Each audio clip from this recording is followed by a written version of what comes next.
മണ്ടപ്പുറ്റ് ഉണ്ടാക്കാം. മണ്ടപ്പുറ്റ് ഉണ്ടാക്കാൻ വേണ്ടി 1 കപ്പ് പയർ ഒന്ന് വറുത്ത് തൊലിയെല്ലാം കളഞ്ഞ് പൊടിച്ചെടുക്കാം. പയറൊന്ന് വറുത്തെടുക്കാം.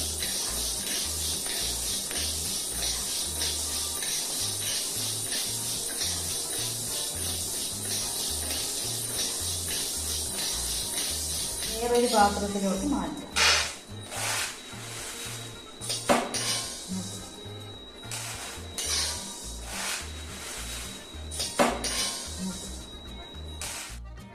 മണ്ടപ്പുറ്റുണ്ടാക്കുന്നതിന് വേണ്ടി 1 കപ്പ് തേങ്ങ ചേർക്കാം.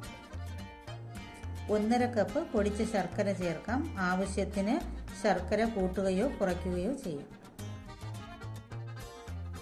ഇതിന് ഈ തേങ്ങയും ശർക്കരയും കൂടി നല്ലോണം കുഴയ്ക്കാം.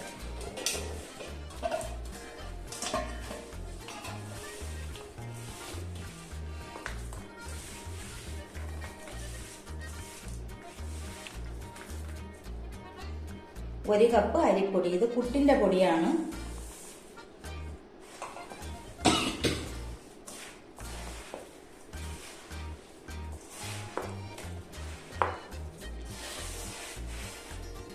കേരളയ്ക്കും മണ്ടപ്പുറ്റിനും പുട്ടിന്റെ പൊടിയാണ് കിട്ടേണ്ടത്. പയർ പൊടി ആ പച്ച തൊലിയെല്ലാം നല്ല മിക്സിയിലിട്ടൊന്ന് പൊടിച്ച് അത് പാറ്റി കളഞ്ഞിട്ട് പുട്ടിന്റെ പൊടി പോലെ പൊടിച്ചെടുത്തതാണ്. തരിതരിപ്പായിട്ട് പൊടിച്ചെടുത്തതാണ്.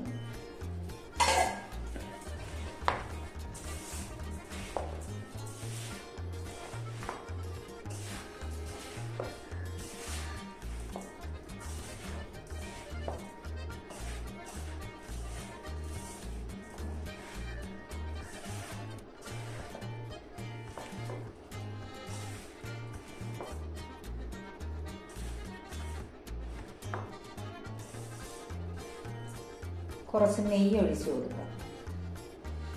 മണ്ടപ്പുറ്റിന് നെയ്യും ചേർത്ത് ആവശ്യത്തിന് നെയ്യ് ഒഴിച്ചു.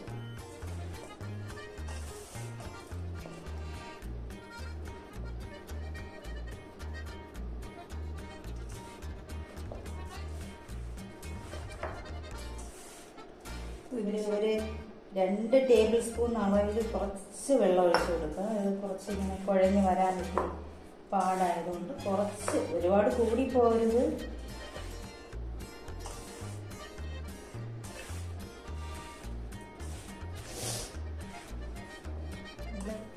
ഒരു ടീസ്പൂൺ ഏലക്കാപ്പൊടി ഉണ്ട്.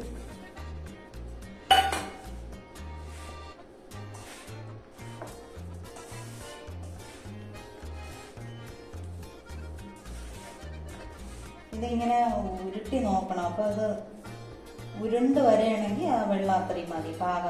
ഇത് പാകമായെന്നാണ് അർത്ഥം. അല്ലാതെ ഉരുളാതിരുന്നാൽ നമുക്ക് ഉരുട്ടി എടുക്കാൻ പാടായിരിക്കും. ഇങ്ങനെ ഉരുട്ടുമ്പോൾ ഉരുണ്ട് വരണം.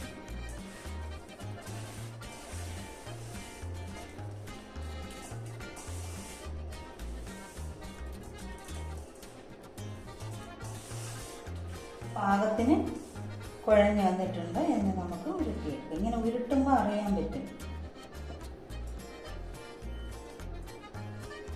തീരെ വലിയ വലിപ്പം കണ്ട ചിലരാണെങ്കിൽ വലുതായിട്ട് ഉരുട്ടി വയ്ക്കും. ഇതുപോലെ ഓരോന്നും ഇങ്ങനെ ഉരുട്ടിയെടുക്കും.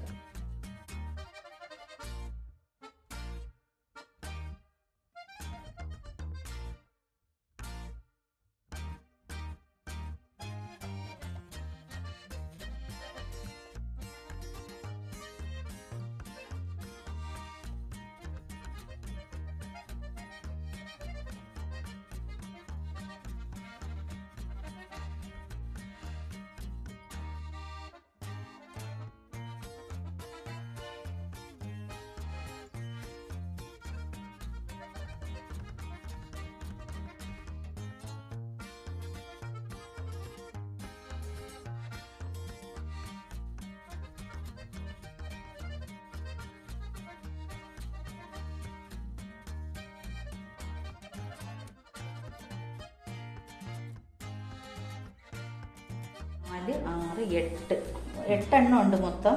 പിന്നെ ഈ ഒരു ചെറുതും കൂടെ ഉണ്ട്, ഒരു കുഞ്ഞ്.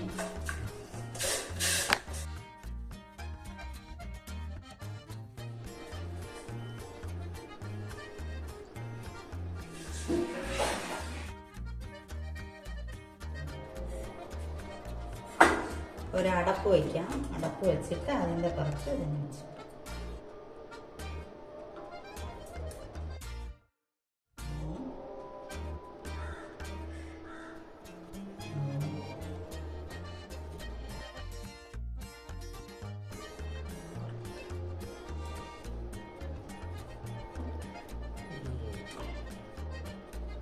ഈ ഒരു ചെറുതും കൂടി ഇവിടെ വെച്ചു.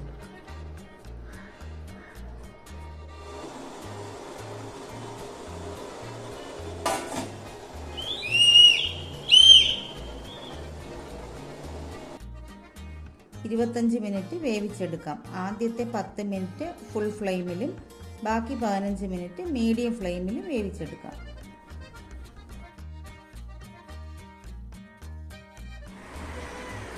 നല്ല മണവും രുചിയുമുള്ള മണ്ടപ്പുറ്റ് തയ്യാറാണ്.